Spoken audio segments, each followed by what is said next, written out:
It's a multi-billion-dollar industry where speakers get paid a ridiculous amount of money. Why? It's because this is one of the most valuable skills in the world. Anytime you see a video of mine pop up, let it be a trigger in your mind to go, hey, you still working on your communication skills? Because I hope I don't need to remind you again that this is the most valuable skill in the world. Master the skill and inject one of the most valuable skill sets in the world into your lives personally and into your life professionally. I'm an introvert. Do you have any advice on how to increase my comfort levels around others? I've got a bit of an interesting take on this answer. Some people might not agree with me. I believe I'm an ambivert. I'm both an introvert and an extrovert. Used to be an extrovert, but then as a result of my career path, I'm surrounded by people all the time. It's actually turned me from an extrovert into an introvert. It's weird. I find that for introverts, and because I've got so many students who are introverts, I've been able to see this pattern. One of the main reasons why introverts find it difficult to meet new people is not only because they're an introvert, they also fear judgment. They fear rejection. They get a lot of anxiety when they're around new people, and they're also scared of saying the wrong thing. There are so many other things that are attached to being an introvert than just being an introvert. Because if you were just an introvert and you didn't fear rejection and you didn't get anxiety around people and you didn't fear saying the wrong thing, if you were just an introvert and you didn't have any of the other things, I reckon you'd be fine speaking to people. You'd do great. But because you are an introvert and you fear rejection and you're scared of saying the wrong thing and you get really anxious around new people, then it makes it infinitely more difficult to be comfortable around others and to be a great communicator around others. So what I believe is you don't want to go, I don't want to be an introvert anymore. I want to be an extrovert. Now, I don't really believe it's that possible to change whether or not you're an introvert easily. I think what's better is to manage all the other symptoms, to manage all the other things. I think it's much easier to manage fear of rejection. I think it's much easier to manage the anxiety around new people, and I think it's much easier to manage that part of your brain that's always wanting to be perfect. I think that's way easier to try to manage as compared to say to yourself, I don't want to be an introvert anymore. Now, how do you do this? How do you manage the other things? For example, if you fear rejection, desensitize it. I mean it. Desensitize it. And this will sound crazy to some of you. I've done some of this, and I'm going to give you context. I'm going to give you context behind this answer. When I first learned magic, I thought magic tricks were the most amazing thing in the world. I thought, wow, everybody must love magic. This is crazy. This is the coolest art form in the world. And then I went out into the city because I wanted to practice magic on real people. I didn't want to just practice magic in my room by myself in front of a mirror all the time. I remember this. It was a Friday night. I went to city for the first time, and I was so excited. I'm like, oh, I can't wait to bring joy and astonishment and amazement to people's lives. So I stood there in the city with a couple of my friends, and I walked up to a random stranger and I said, hey, can I show you a magic trick? And they're like, no, get away from me. I was like, wait. What? But what? And I felt crushed, right? I was really naive and I just couldn't believe people didn't want to see magic.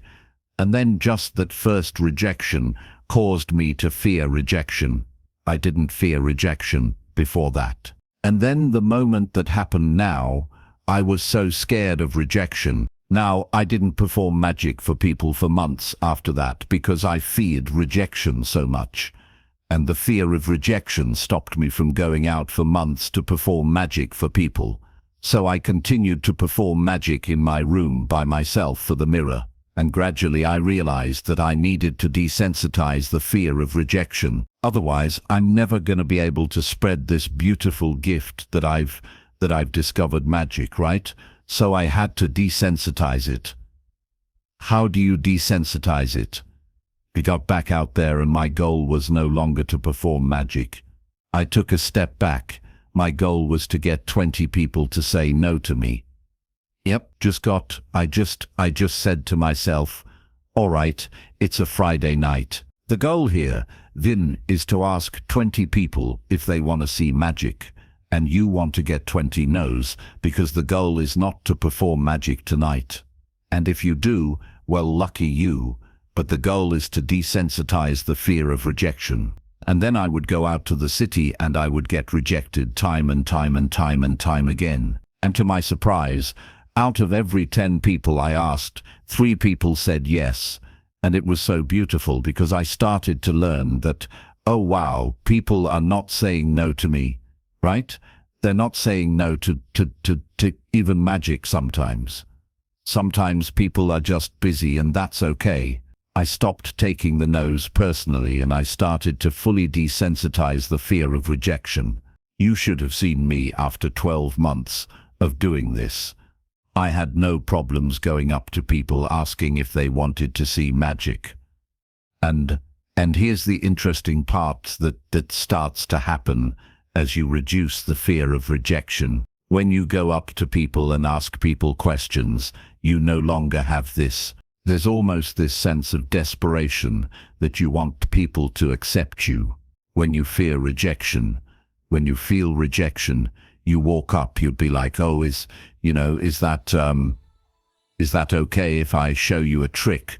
The fear of rejection reeks and it smells and people can feel it and sense it. Whereas when I no longer had the fear of rejection, I came across so much more confident. Instead of, excuse me, do like, I don't know, if you have time out, you must be busy. Can I show you a piece of magic? Instead of that, it's like, have I performed for you yet this evening? I haven't. I've got to show you this.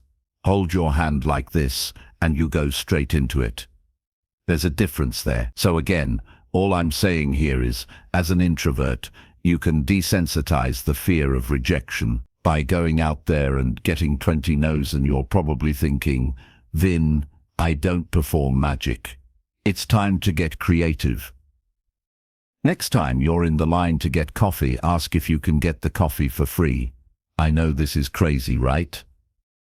This is a little strategy I learned, I remember from Tim Ferriss.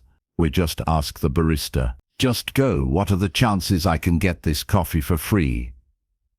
Just ask, and you'll be shocked what happens. I've done this so many times, and I love to do this when I'm in a different city, just so that I don't ruin the relationships with my existing cafes that I love in South Australia.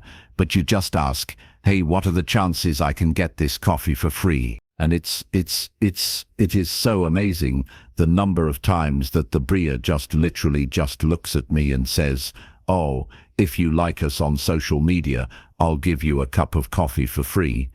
If you do a post on your social media, I'll give you a cup of coffee for free. So all of a sudden, you desensitize the fear of rejection as you do this, right? Because a lot of the times people will say no, and you'll realize it's not the end of the world. Then you stop taking it personally, and then on top of that you get free coffee from time to time. Now, the next thing that you can desensitize is you can also desensitize the fear of saying the wrong thing. It's crazy how the brain wants to get everything perfect. Your brain just thinks, oh my goodness, I've made a mistake. I'm such an idiot. But in reality, other people don't care. They don't. No one is perfect. The brain's desire for perfection is such a dangerous desire. So as you desensitize the fear of rejection, you also learn that no one knows what they're doing. Nobody does. Everyone's just trying their best, and they're making it up as they go. You've just got to give yourself some grace. The last thing I'll say is the anxiety of meeting new people, going out there and get 20 no's. It also desensitizes that anxiety and come up with different strategies for yourself. The one that is going to help you reduce the anxiety when you're meeting new people is very simple. That one is okay. You've got a new KPI that you have to hit every single day. You have to say hello to 3 new people every single day. And the first time you do it, it's just a simple hello. So level 1 of this is, hi, good morning, walk on. Right. The level 2 of that is, hi, good morning, how are you? That's it. Level 3 of that is, hi, good morning, how are you? Hey, beautiful shirt. I love it. That's, hi, how are you? Combined with a compliment, right? And then after that, level 4 is, hi, how are you? Beautiful shirt. Hey, could you recommend a great cafe close by? Do you know any? See what I'm doing here? And then just continue, and you can be as creative as you want. But what you're trying to do here is desensitize the anxiety when it comes to meeting new people. Got a feather in my throat. Now, if you are able to use all these strategies to reduce all of the other components, if you're able to reduce the fear of rejection, you're able to reduce that anxiety when you're meeting new people. If you start to calm that part of your brain down, that's always trying to be perfect all the time, and value progress over perfection. As you start to manage that, then all of a sudden, even as an introvert, you'll still be great around people. So don't think to yourself that, oh, I'm an introvert, I'm not good around people. Trust me, I know extroverts who have the fear of rejection, who have the fear of saying something wrong, who have anxiety around meeting new people. I know extroverts who are terrible around people. So don't just sit there and think to yourself, oh, just because I'm an introvert, I'm not going to be able to be comfortable around others. That's not true. It's not just the introvert thing, okay? There are many other things attached to it. Manage these other things, and then you can still thrive when meeting new people as an introvert, right? You've got a couple of strategies there now that you've actually got to apply. And then here's the crazy part. If you actually apply the things that I just said, that's going to completely change your level of confidence. One of the things that levels up confidence more than anything is desensitizing the fear of rejection and being able to approach others. Then there's something that I do called one-upping when I'm talking to my friends. So sometimes when I talk to my friends, they'll say something, and then I'll say, oh yeah, but I've got something better. Then isn't one-upping a rapport-building technique? Because you're showing the other person that, hey, we've got something in common, and it's a really good point that you bring up, because if you are unfamiliar with one-upping, let me help you become familiar with it. The classic example is one of your friends says, oh my goodness, I just went bungee jumping and I had the best time of my life.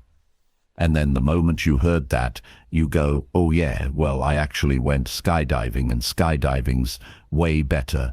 That's one-upping. It's awful.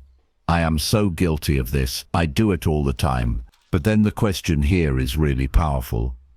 Because isn't it important to find common ground? And when someone shares that they've done something scary and you share, you've done something scary, doesn't that build rapport? Yes and no, because if you do it in the wrong way, people just kind of go, ah, yeah, well, great. Good for you. You've been skydiving. Only done bungee jumping. I guess I'm not as cool as you. So there's an elegance to it. And what makes it elegant is, first of all, if one of your friends says, hey, I just got a jet ski, don't immediately jump in and going, oh yeah, well, I got a boat. Did I tell you I got a boat? No, don't do that.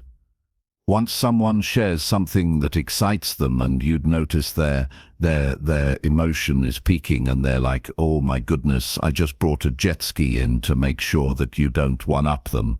And at the same time, you want to share that you also have boats and you have the love of being out in the ocean. You ask 3 follow-up questions about their peak emotion before you talk about the common ground.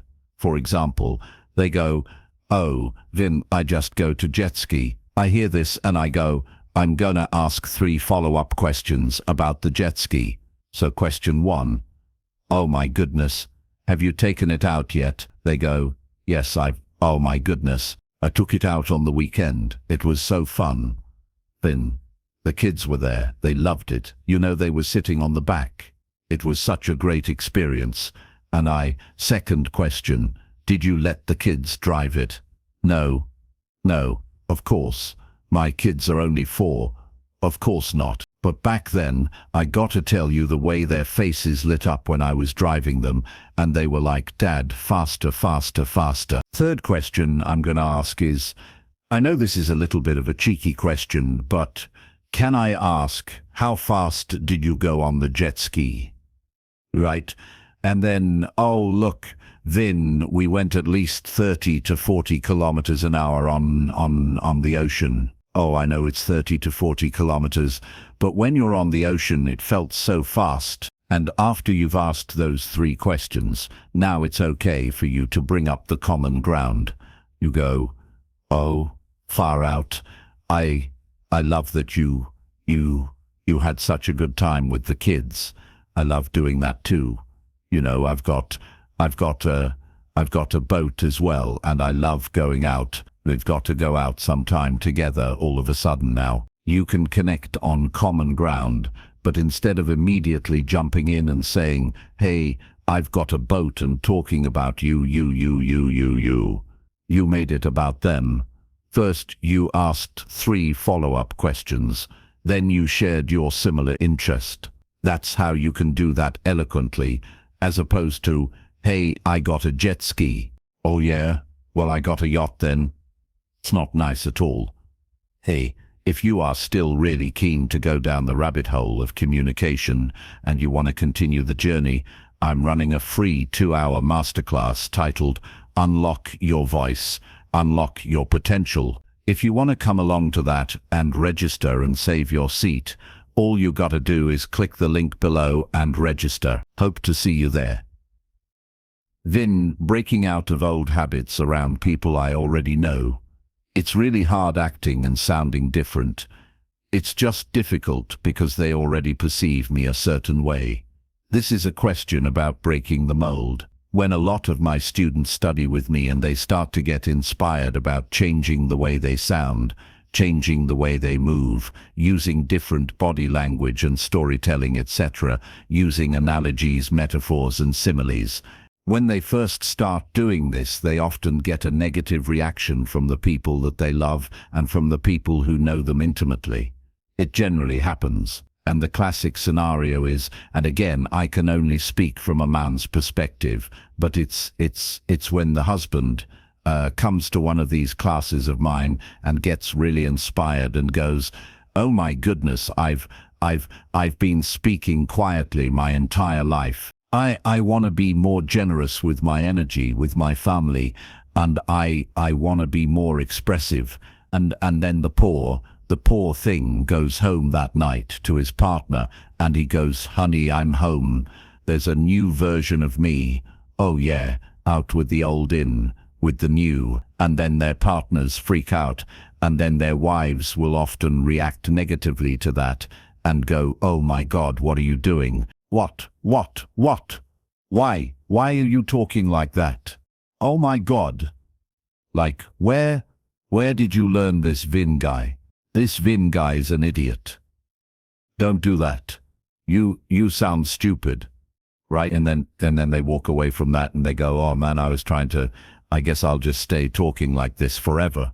And one of the main reasons why this happens is because they didn't prime their partners. They didn't give context for the behavioral change. So therefore, your partners come up with their own context, and the context that they come up with is, "Why are you're just being weird. Oh my goodness, you stop doing that.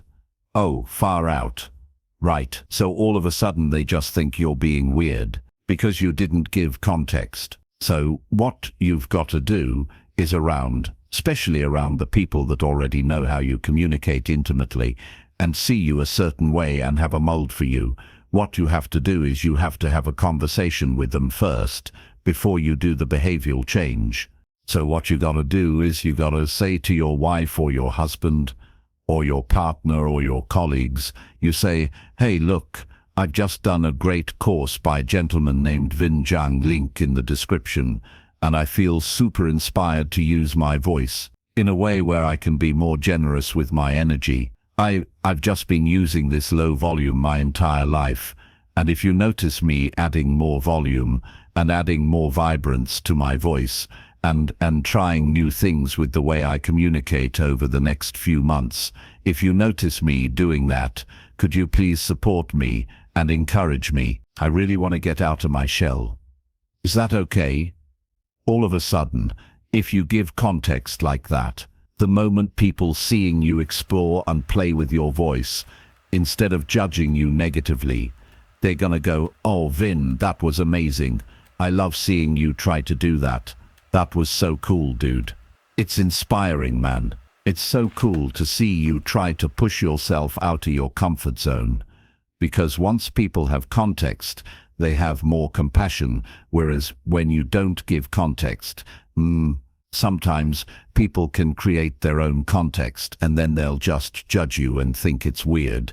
Make sure you prime the people around you. And I've gotten emails, and this is from men. I've gotten emails from my male students where they're saying, oh my goodness, Fionn, that priming thing was amazing, because when I came home to my wife and I said to her, I said, hey honey, I've realized that when I come home, I'm so flat with my communication. I'm so flat with my voice and I'm so flat with my energy.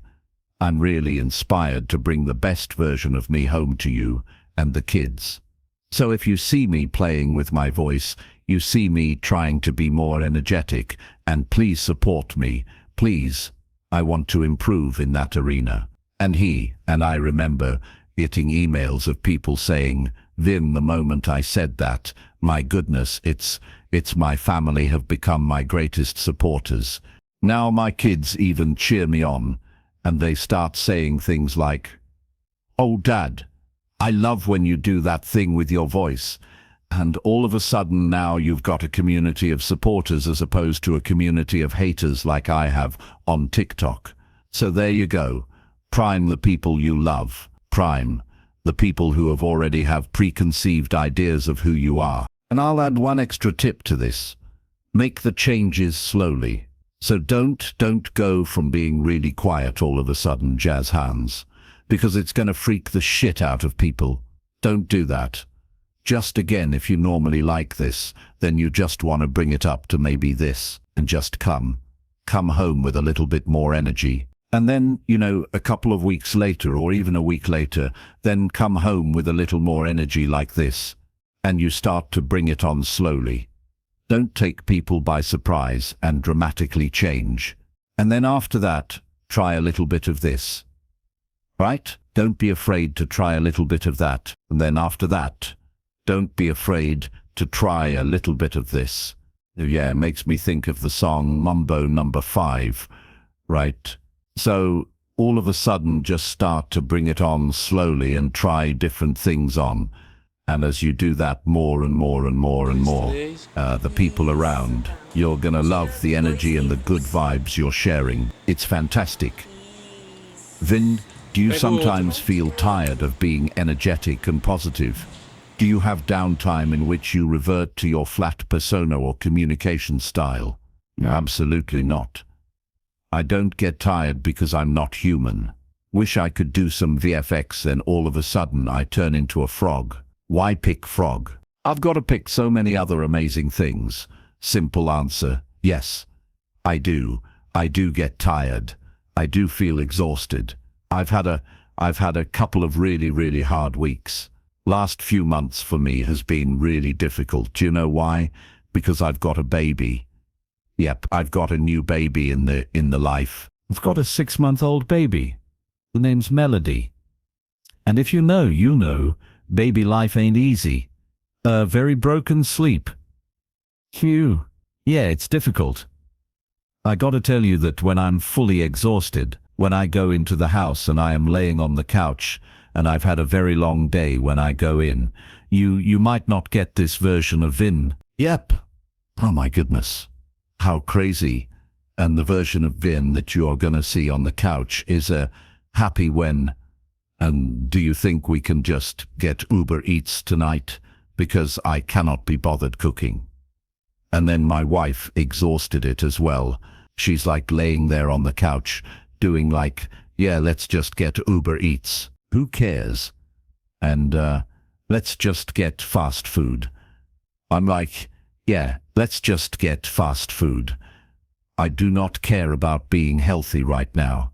Do you care? Nope. Don't care either. Let's just get fast food. And literally that's how we will talk as we just lay there completely exhausted, and that's okay. And that's okay. Please don't misunderstand and think I'm like this all the time. I'm not, even when I'm with my team during the day.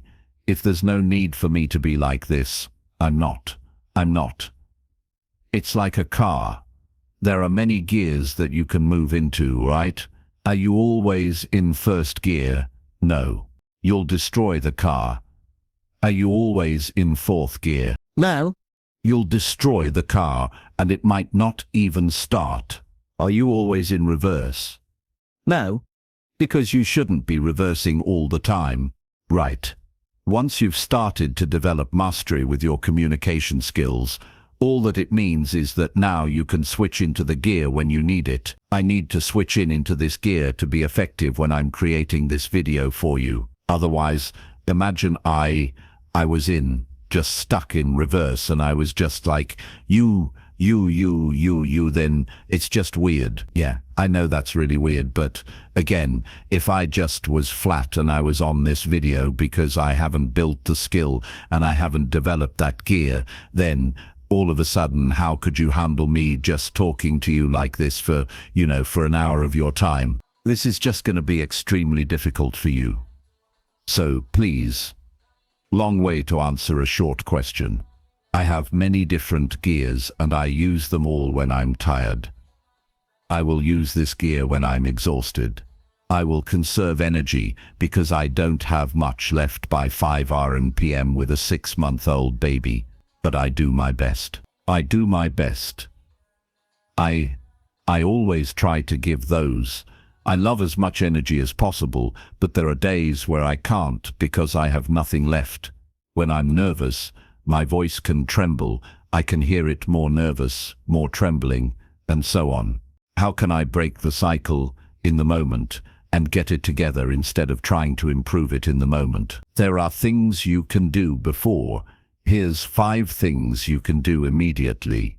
If you feel nervous before you go into a high-stakes situation, you want to control your body. And the reason why your voice is trembling is because your body is trembling. It's not that the voice is shaking, the body is shaking, which then causes the voice to shake. So you want to control the body, and the way you can control the body is by breathing. And the simplest technique is box breathing, right? Navy SEALs do this. The military use this all the time. And box breathing is you breathe in for 4 counts, you hold for 4 counts, you breathe out for 4 counts, you hold for 4 counts. Okay? Try it. I'll talk you through it. Okay? So in a moment, just try it. Don't judge it. Just try it. Ready? I'll count you down in 3, 2, 1. Just fully exhale. Breathe in for 1, 2, 3, 4. Hold. 1, 2, 3, 4. Breathe out. 1, 2, 3, 4. Hold. 1, 2, 3, 4. How do you feel? It's incredible, right? It's such a powerful tool that we all have access to anytime we need it. It immediately relaxes your body. And when your body is more relaxed, it doesn't tremble. When does the body shake? I mean, try to hold out your hand like this. Okay? Hold your hand out like this, and just hold it there still as you can. It's pretty still, isn't it? Yeah, it is. Now, I want you to tense. Your hand tense it really hard. And when you're tensing it, what happens to your hand when you tense it? Look, I'm trying to tense it really hard, and I'm like vibrating, right? Do you notice that? Well, when you're nervous, your body tenses up, and when it tenses up, it starts to shake. So when you use something like box breathing, it relaxes your body, and when your body's relaxed, your voice is not going to tremble. That's the first thing you can do. That's that. That's with your body.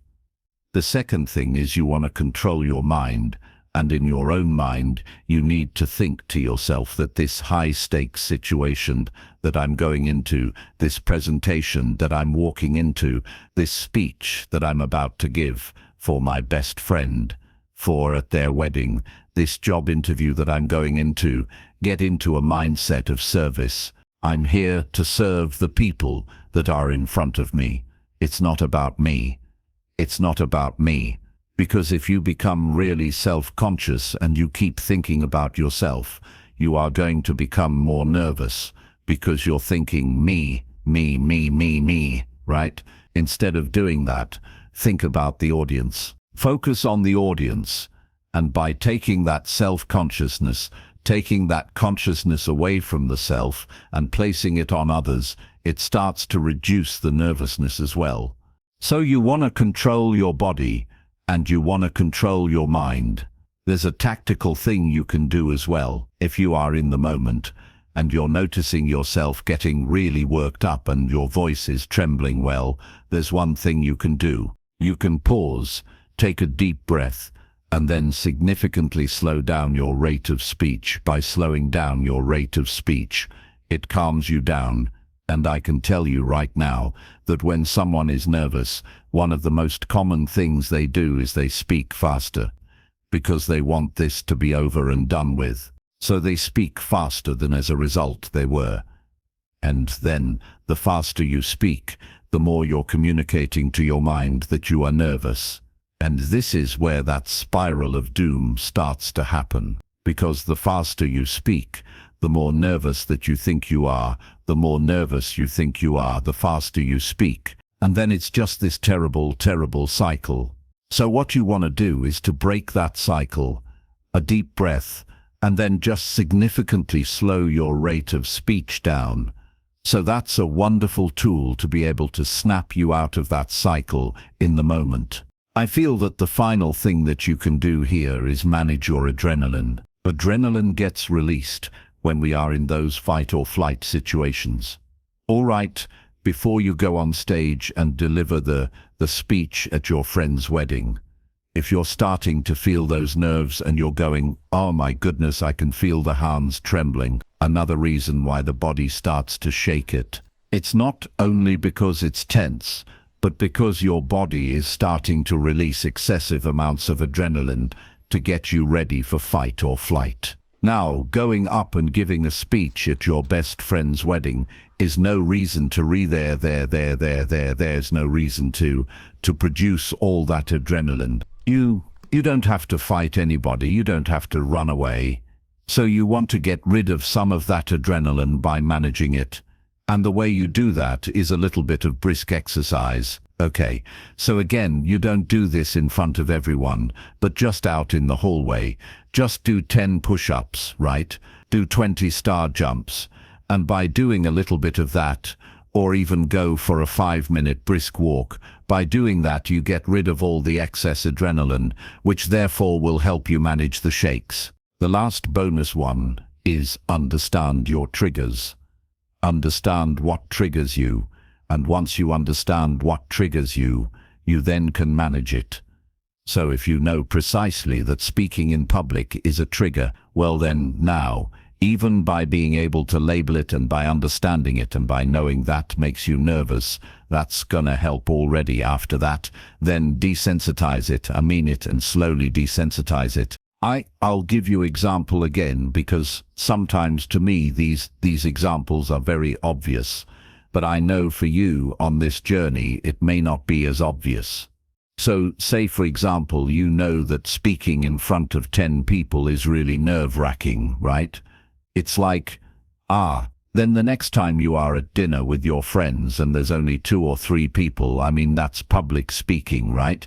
But to just up the ante a little bit while you're speaking to your friends, say, hey, I want to make a toast this evening, right? And as you're sitting there by you just saying, hey, I want to make a toast this evening, all of a sudden now, this changes the frame from this is just being a conversation, but I'm going to deliver a speech and deliver a 30-second speech to your friends at dinner, 3 of them, and just go, hey, I want to make a toast this evening. I want to make a toast to great friendships. I want to make a toast to being the kind of friend that no matter what time you call me during the day, no matter what time you call me during the night, I'm gonna answer right and just make a speech and do a 30-second speech, and then you'll start to feel that fear, trust me. And then, do you know what level 2 of that is?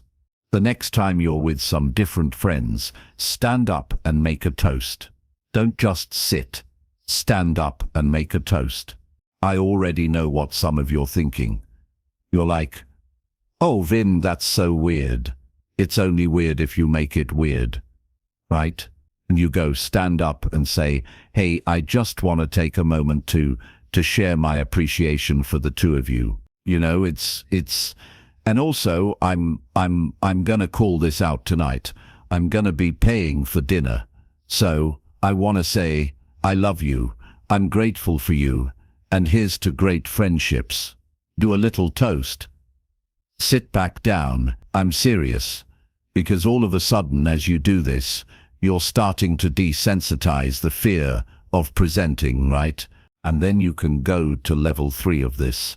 And level 3 of this is when you are at work next time and you're on a Zoom call. Stand on the Zoom call because it feels more like you're presenting, right? When you're in your team meetings and there's 4 or 5 people, stand as you deliver your part of the meeting. And again, it's only weird if you make it weird. All you have to say, if you want to stand where the team meeting is and it's your turn to talk, you go, hey everyone, do you mind if I just quickly stand on?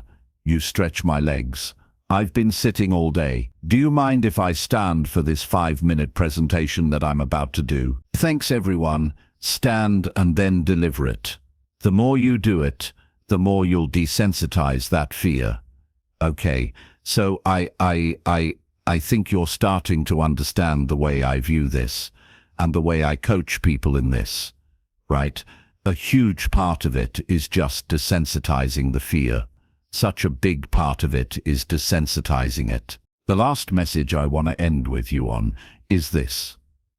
12 years ago from today, I was working in a takeaway store for my parents, and I was frying. I was in charge of the deep fryer, right? I was a university dropout at the time. I didn't know what to do. So my mum and dad said, hey, why don't you just come work in the family business? And it was again, one of the businesses the family had was a takeaway store. Right. My parents made me work from the lowest place. Yeah, that's cool. All good. So I was frying hot chips and dim sims and Chico rolls, if you know what they are. And as a result of standing in front of the deep fryer, I got so much acne. All right. Because of all the oil, and I'd had poor hygiene at the time. More than this, after I finished that job, I would go work at a petrol station. Yeah, nothing against those things, but I was working at a petrol station, and then after I finished working at the petrol station, I'd go work at bars. Why did you work at bars? Well, because I was doing magic at nightclubs. I hated doing that. I don't drink, so I don't like being around drunk people. I don't enjoy it. Right. And drunk people at nightclubs. Oh well, not my cup of tea, but that was my life for years. And if you look at where I am now, you may look at that and go, wow, then how did you? Like, that's amazing. What an incredible transformation. What an incredible shift of what you're doing in your life. That's inspire. Yeah.